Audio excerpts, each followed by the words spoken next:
Guys yang tengah mencari kereta MPV yang besar, yang selesa, yang muat sampai 7 passenger dan dia punya dalam sangat-sangat besar, Nissan Sarina tahun 2019, gaji 2,200 dah layak dah.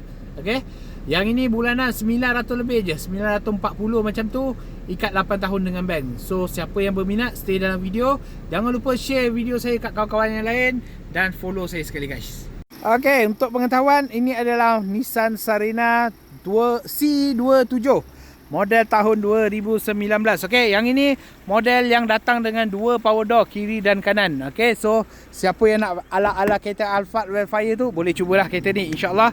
Dalam dia sangat-sangat besar, luas, tinggi. Aircon blower pun ada sampai ke belakang juga guys. Untuk bahagian belakang dia, jangan risau, dia datang dengan dua door, dia panggil double decker. Okay, so boleh buka daripada bahagian atas dan dia juga boleh buka daripada bahagian bawah sini. So dia ada double decker. So kalau kau nak simpan barang sangat-sangat mudah. Okay, untuk pengetahuan juga, kereta ni baru sampai, belum lagi cuci. Kita akan cuci, kita akan buat detailing balik. So siapa yang nak cuba loan, boleh cuba dulu. Dan kalau nak pakai kereta untuk raya, masih lagi sempat. Okay, so untuk mileage dia datang dengan 123,000. Yang ini original daripada customer. Dan dia ada sekali dengan reverse camera. Okay, bukan reverse camera, 360 camera pun dia ada dekat situ. Okay, so untuk Android player pun dah datang sekali. So jangan risau, korang dah dapat segala entertainment yang menarik.